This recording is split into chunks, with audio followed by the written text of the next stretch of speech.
तो हेलो दोस्तों, पिछले एपिसोड में हमने देखा था कि यूकिन यहाँ से किसी काम से जाने के लिए पूरी तरह से रेडी हो गई थी। जिसके बाद हम अगले सीन में देखते हैं कि यूकिन के 4 मेंबर उससे बोलने लगते हैं कि आप अकेले कहाँ जा रही हो, हम लोग भी तुम्हारे साथ चलेंगे। लेकिन अब यूकिन को देखकर लग रहा होता है कि वह इन लोगों को अपने साथ में लेकर नहीं जाना चाहती है। जिसके बाद हम अगले सीन में देखते हैं कि यूकिन अपने स्पिरिट वाले बोट को बाहर निकाल लेती है और इसके साथ वह यहाँ से जाने के लिए पूरी तरह से रेडी हो जाती है। जिसे देखकर वहाँ के सभी मेंबर बहुत ही ज्यादा परेशान हो गए थे, क्योंकि उन लोगों को भी पता नहीं था कि आखिर में यूकिन उन सबको अपने साथ में लेकर क्यों नहीं जाना चाहती है और आखिर में अब यहाँ से जाने वाली है। इसके बाद हम उसकी मेट को देखते हैं जो कि बहुत ही ज्यादा घबराई हुई थी और इसके साथ ही वो कहने लगती है कि जुकी मास्टर ने हम लोग को आपके साथ रहने के लिए भेजा है और मेरी बात मानो तो यह इटर्नल लैंड एरिया बहुत ही खतरनाक है, जिसके वजह से आपको आगे बहुत ही ज्यादा कठिनाइयों का सामना करना पड़ सकता है, इसलिए हम लोग आपके साथ जाना चाहते हैं। इसके बाद कहने लगती है कि अगर जोकी मास्टर को किसी वजह से पता चल गया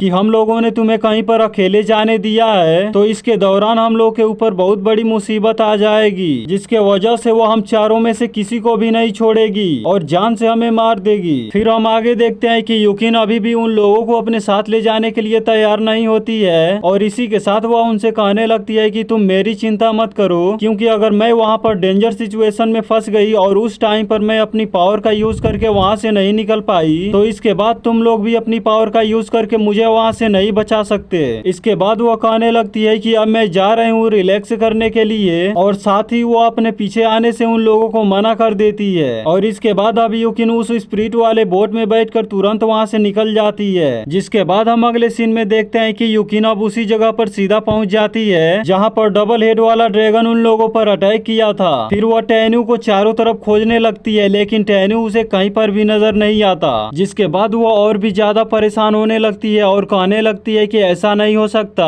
और वह अभी यहाँ पर मर नहीं सकता। इसके बाद वो और ज्यादा रोने लगती है और अपनी पावर का यूज करके टेन्यू को ट्रैक करने लगती है। इसके बाद भी वह टेन्यू को जोर जोर से बुलाने लगती है। अभी यूकिन बहुत ज्यादा परेशान हो गई थी। जिसके बाद उसकी नजर सीधा डबल हेड वाले ड्रैगन की मरी हुई बॉडी पर जाता है। जिसके बाद वहाँ से वह सीधे उस ड्रैगन के पास आ जाती है और कहने लगती है कि यह तो यहीं पर है, इसका मतलब टेन्यू अभी भी जिंदा है और वह जरूर ड्रैगन की वाइन एट्रीब्यूट डीमन पिल को अपने पास लेकर गया होगा। इसके बाद वह बहुत ज्यादा खुश होने लगती है कि टेन्यू अभी भी जिंदा है। फिर वह कुछ सोचकर इमोशनल हो जाती है और कहने लगती है कि आखिर में मैं उसके बारे में क्यों सोच रही हूँ, क्या पिछले जन्म में मेरा उससे कोई कनेक्शन था। अभी यूकिन को कुछ भी याद नहीं आता और वह कहने लगती है कि इसके बारे में मैं एक दिन जरूर पता लगाऊंगी। इसके बाद हम अगले सीन में देखते हैं कि टेन्यू मेंगई और जियान के साथ काफी दूर चला आया था, जिसके बाद उसे कुछ खतरा महसूस होने लगी थी। इस पर वह बिग हेड को वहीं पर रुकने के लिए कहने लगता है। तब मेंगई टेन्यू से कहने लगती है कि क्या हुआ। इसके बाद टेन्यू उनसे बताने लगता है कि गॉड ऑफ बरियल एबिस एंट्रेंस के अंदर मेरे एंशिएंट सोल के कुछ आदमी फंसे हुए हैं। इसके बाद वह बताने लगता है कि इटर्नल इमोर्टल सेक्ट और डिवाइन इमोर्टल पैलेस के लोगों में काफी खतरनाक तरीके से लड़ाई हुई है, जिसमें से सियाओ किंग जुआन अभी तक सेफ बची हुई है और बाकी सभी लोग उनसे लड़ाई करके बहुत खतरनाक तरीके से वहाँ पर इंजर्ड हो चुके हैं। इस पर मेंगई टेन्यू से कहने लगती है कि लेकिन एंशिएंट सोल के मेंबर तो इटर्नल इमोर्टल सेक्ट और डिवाइन सोल पैलेस के लोगों से बहुत ही पावरफुल है और इसलिए मुझे नहीं लगता है कि वो लोग हार सकते हैं। इसके बाद टेन्यू उनसे बताने लगता है कि ऐसा बिल्कुल भी नहीं है, क्योंकि अभी भी इटर्नल इमोर्टल सेक्ट और डिवाइन पैलेस के लोगों में से कुछ लोग बहुत ही मजबूत हैं जिनका सामना एंशिएंट सोल के लोग नहीं कर पाएंगे। और फिर बताने लगता है कि ये लोग ही एंशिएंट सोल के लोगों पर बहुत बुरी तरीके से अटैक किए हैं और इसके बाद अगर हम वहाँ पर नहीं पहुँचे तो 1.5 घंटे के अंदर वह चारों आदमियों को वहीं पर खत्म कर देंगे। तो मेंगई टेन्यू से पूछने लगती है कि तब हमें उन लोगों को बचाना चाहिए कि नहीं। अब इस बात को सुनकर जियान कहने लगती है कि हमारे होली सेक्ट में जो 9 डिवीजन है उनके बीच तो रिलेशन बहुत ही ज्यादा दिनों से खराब है और इसके वजह से मुझे नहीं लगता है कि उन लोगों के बारे में हमें थोड़ा सा भी सोचना चाहिए और मुझे लगता है कि उन लोगों को बचाना हमारा टाइम वेस्ट होगा। अब इस बात पर मेंगई जियान से कहने लगती है कि तुम ऐसे कैसे बोल सकती हो, मैंने माना कि होली सेक्ट और 9 डिवीजन के बीच में बहुत पहले से ही दुश्मनी है, लेकिन इसका मतलब यह नहीं है कि हम लोग कुछ भी ना करें। और फिर कहने लगती है कि तुम क्या चाहती हो उन लोगों को वहीं पर उसी हालात में छोड़ दें। और इसके बाद बताने लगती है कि जब 9 डिवीजन ग्रैंड कंपटीशन हुआ था तो उसमें सियाओ किंग जुआन ने मेरे साथ अपने काइंडनेस को वहाँ पर दिखाया था।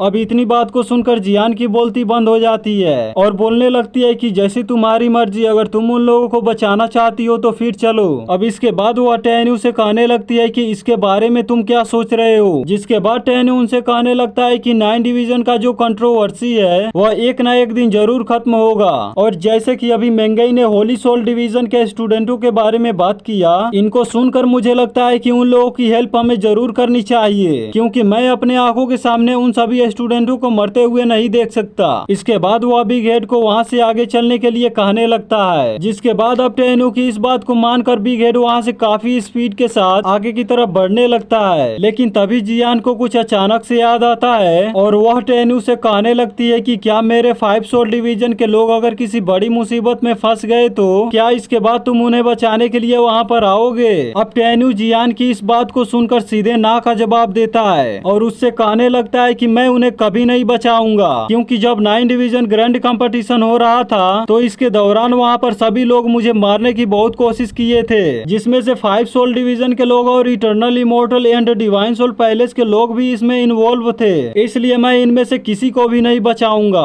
अब इतनी बात सुनकर जियान बहुत ही ज्यादा अपसेट हो जाती है और कहने लगती है कि अगर मैं उनके तरफ से तुमसे माफी मांगूं और उनको बचाने के लिए तुमसे भीख मांगूं तो तुम उन्हें बचाओगे। अब इस बात को सुनकर टेन्यू काफी ज्यादा गुस्से में दिखता है और कहने लगता है कि मुझे इस बात से कोई फर्क नहीं पड़ेगा, और क्या तुम भूल गई हो कि वो लोग मुझे किस तरह से मारना चाहते थे, इसके बावजूद भी तुम उन्हें बचाना चाहती हो। इसके बाद वो कहने लगता है कि अब मैं उन लोगों को अपने हाथ से मारूंगा। आगे जियान बोलती है कि हाँ मुझे पता है।